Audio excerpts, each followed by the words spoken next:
नमस्कार. वंदना देवळकर या यूट्यूब चॅनलमध्ये स्वागत आहे. माणसाने आपल्या मनाच्या खोलात गेले आणि त्याची शक्ती ओळखून त्या शक्तीचा वापर करून अशक्यही कामे अशक्य करू शकतो. असेच काही आपण शक्तिशाली प्रेरणादायक विचार पाहूया. जेव्हा सगळं संपून गेलं असं आपल्याला वाटतं, तीच खरी वेळ असते नवीन काहीतरी सुरू होण्याची. जेव्हा एक बीज काळोख्या अंधारातून कठोर जमिनीतून उगवू शकते, तर तुम्ही का नाही? नोकर तर आयुष्यात कधी पण होऊ शकता. मालक व्हायची स्वप्न पहा.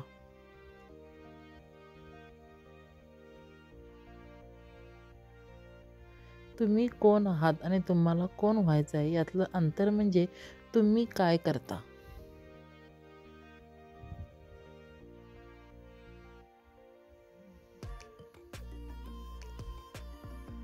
जितकी प्रसिद्धी मिळवा तितके शत्रू निर्माण कराल, कारण तुमच्या प्रसिद्धीवर मरणारे कमी आणि जळणारे जास्त निर्माण होतील. पहिलं स्वप्न भंग झाल्यावरही दुसरं स्वप्न बघण्याची हिंमत ठेवणे म्हणजे जीवन.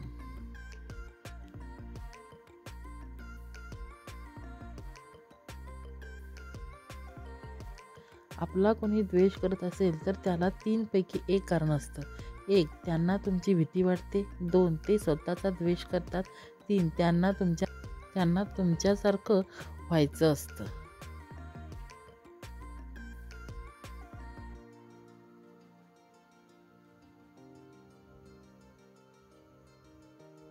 क्षेत्र कोणतेही असो, प्रभाव वाढू लागला की तुमची बदनामी होणे अटळ आहे.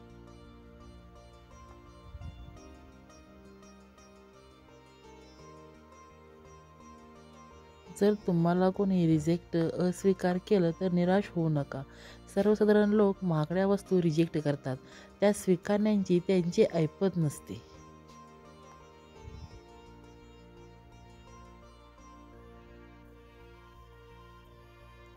पाण्याचा एक थेंब चिखलात पडला तर तो संपतो, हातावर पडला तर चमकतो, शिंपल्यात पडला तर मोती होतो. थेंब तोच असतो, पण फरक फक्त सोबतीचा असतो. जगा इतकं की आयुष्य कमी पडेल, हसा इतके की आनंद कमी पडेल.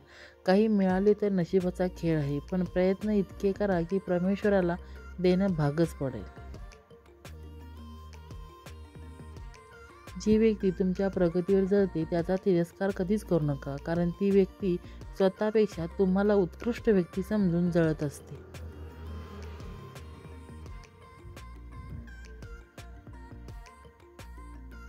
न हरता, न थकता, न थांबता प्रयत्न करणाऱ्यांसमोर कधी कधी नशीब सुद्धा हरतं. आयुष्यात एकदा तरी वाईट दिवसांना सामोरे गेल्याशिवाय चांगल्या दिवसांची किंमत कळत नाही. पराभवाची भीती बाळगू नका.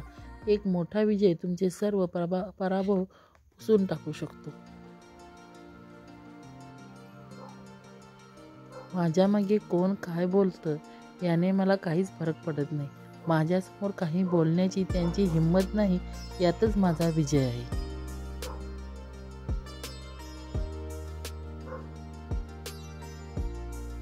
ठाम राहायला शिकावं. निर्णय चुकला तरी हरकत नाही. स्वतःवर विश्वास असला की जीवनाची सुरुवात कुठूनही करता येते.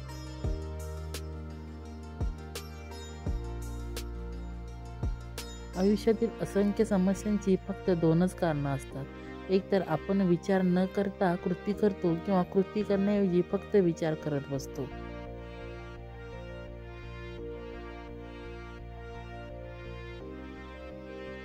आपली स्वप्ने कधीही अर्ध्यावर सोडू नका. विशेषतः ज्यांच्याबद्दल दिवसातून एकदा तरी कोणता ना कोणता विचार मनात येतोच अशी स्वप्ने.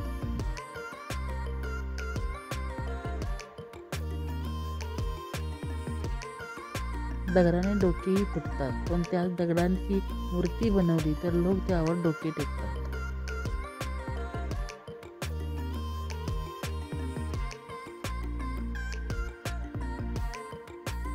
चांगल्या हृदयाने खूप नाती बनतात, तर चांगल्या स्वभावाने ही नाती जन्मभर टिकून राहतात.